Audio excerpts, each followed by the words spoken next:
రేపు రాబోయే రోజుల్లో ఇలాంటి దుర్మార్గుడు ఉంటే మనందరి పని నడి రోడ్డు మీద మన తల మనమే కోసుకోవాల్సి వస్తుంది. అంత దుర్మార్గుడు ఈరోజు రాజకీయాల్లోకి వచ్చే పరిస్థితికి వచ్చాడు. నేను అందుకే ఈ నెల్లూరులో చెప్తున్నాను, ఆత్మకూరులో చెప్తున్నాను, మీరు కొట్టే దెబ్బ అదిరిపోవాలి. సిద్ధమా అని మిమ్మల్ని అడుగుతున్నా. ఒక సీనియర్ నాయకుడు, అనుభవం ఉండే వ్యక్తి ఆనం రామనారాయణ రెడ్డి,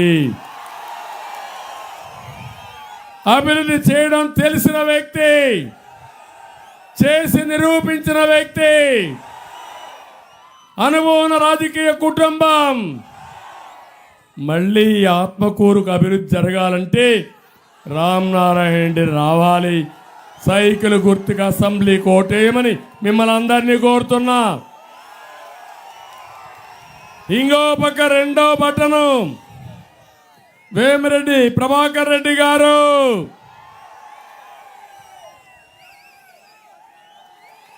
ఏం తమ్ముళ్ళు, ఆయనకి ఏమైనా రాజకీయం కావాలా, డబ్బులు కావాలా?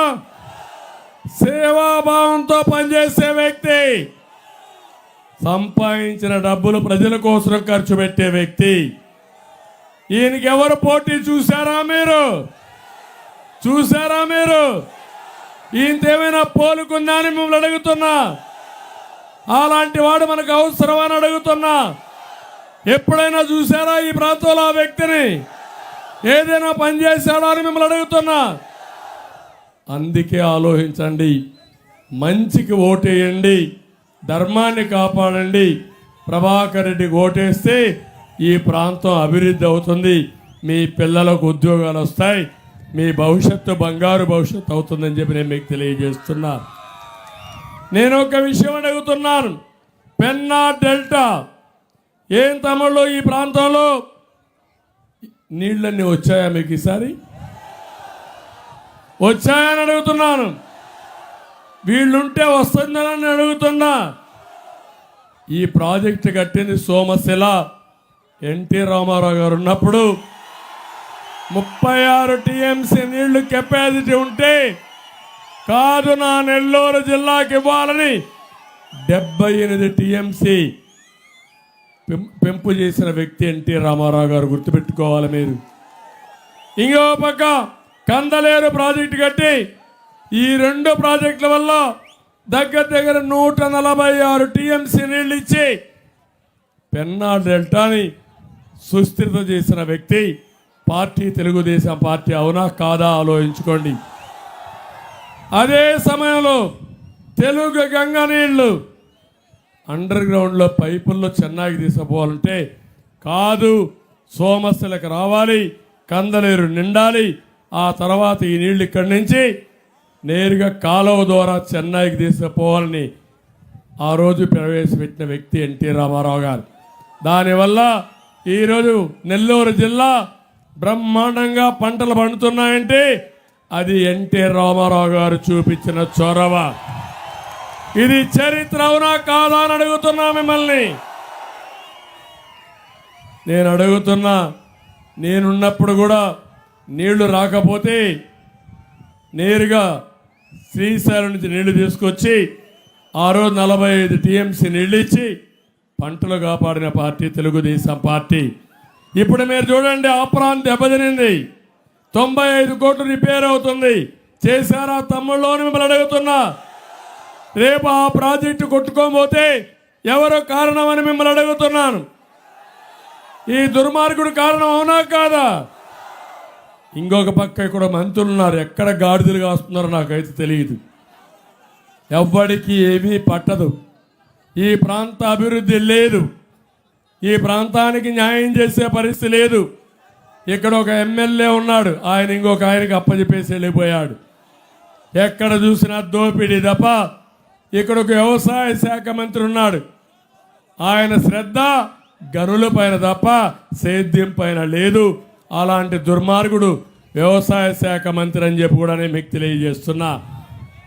నేను ఒకటే చెప్తున్నా, కాలువలు పొడిపోయినాయా లేదా? నీళ్లు పోయే పరిస్థితులు ఉన్నాయా కాలువలో? దీనివల్ల నీటి ఎద్దడి వచ్చే పరిస్థితి వచ్చింది.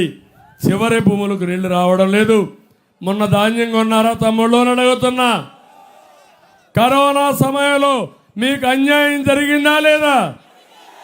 కరోనాలో కూడా అందరూ హాలిడే ఇస్తే ఇళ్ల దగ్గర పడుకుంటే లాక్డౌన్లో ఉంటే సేద్యం చేసింది రైతన్నే సేద్యం చేశాడు.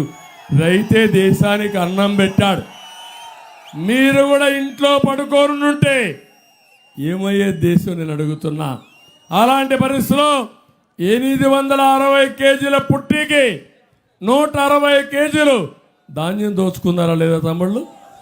దోచుకున్నారా లేదా? ఇది అన్యాయం అవునా కాదా? ఈ దొంగ ఈ మంత్రి అవునా కాదా? ఇక్కడ ఉండే ఎమ్మెల్యేలు ఏం చేశారు? సిగ్గు లేదు. దోపిడీ జరుగుతూ ఉంటే చూస్తూ ఊరుకున్నారు తప్ప ఏమీ చేయలేదని చెప్పి మీకు తెలియజేస్తున్నా. నేను అందుకే ఒకే మాట చెప్తున్నాను. నిన్న కూడా రైతు భరోసాని 12,500 రూపాయలు హామీ ఇచ్చి దాన్ని తగ్గించాడు జగన్మోహన్ రెడ్డి. 7,500 ఇచ్చాడు. 6,000 కేంద్రం ఇచ్చారు. మనం 20,000 అన్నదాత కింద ఇవ్వడానికి సిద్ధంగా ఉన్నాం. మళ్ళీ సబ్సిడీస్తో యంత్రాలు ఇస్తాం, అదే మాదిరిగా ట్రాక్టర్లు ఇస్తాం, ఆధునిక పనిముట్లు ఇస్తాం. ఇవన్నీ ఇచ్చి మిమ్మల్ని పూర్తిగా పైకి తీసుకొచ్చే బాధ్యత నాది. ఈరోజు మీరు ఒక్కటి గుర్తుపెట్టుకోవాలి. ఆధునీకరణలో మనం ముందుకు పోతున్నాం. డ్రోన్స్ కూడా వచ్చాయి. వ్యవసాయం కూడా చాలా పగడ్బందీగా చేసుకునే సమయంలో రాతియుగం వైపు తీసుకుపోయి వ్యవసాయాన్ని పూర్తిగా నాశనం చేస్తున్నారు. నిన్న ఈరోజు ఎలక్షన్ మేనిఫెస్టోలో కూడా రైతుకు ఏమీ చెప్పని దుర్మార్గుడు ఈ జగన్మోహన్ రెడ్డి. సాగునీటి ప్రాజెక్టులు పూర్తి చేస్తాం, పోలవరాన్ని పూర్తి చేస్తాం. పోలవరాన్ని పూర్తి చేసి గోదావరి, కృష్ణ, పెన్నా ఆ పైన వంశధార నదుల అనుసంధానం చేస్తామని మీ అందరికీ హామీ ఇస్తున్నా. ఇది జరిగితే ప్రతి ఎకరాకు నీళ్ళు వస్తాయి. ఇంకో పక్క నేను ముందే చెప్పా, ఇక్కడుండే వ్యక్తులు మీరు చూశారు. ఏ వ్యక్తికి ఓటేస్తే న్యాయం జరుగుతుందో మిమ్మల్ని ఆలోచించమని చెప్పాను. తమిళలో మీరు ఒక మాట చెప్తున్నారు. జగన్మోహన్ రెడ్డి చెప్తున్నాడు, మాట తప్పాడా లేదా అని మిమ్మల్ని అడుగుతున్నా. మడమ తిప్పాడా లేదా అని మిమ్మల్ని అడుగుతున్నా.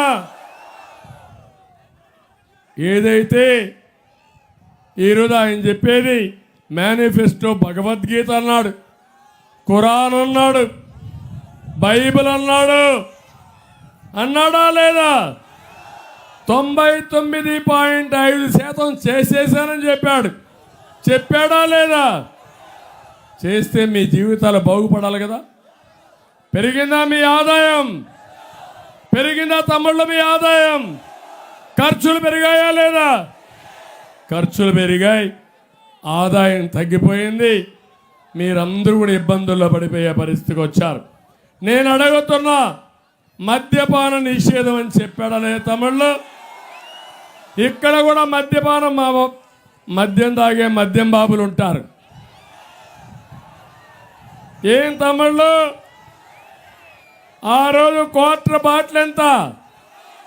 60 రూపాయలు. ఇప్పుడెంత క్వార్టర్ బాటిల్? 200 రూపాయలు. అవునా కాదా? 140 రూపాయలు ఎవరి జోబులే పోతున్నాయి? ఎవరి జోబులే పోతున్నాయి? ఎవరి ప్యాలెస్ పోతున్నాయి? అర్థమైందా?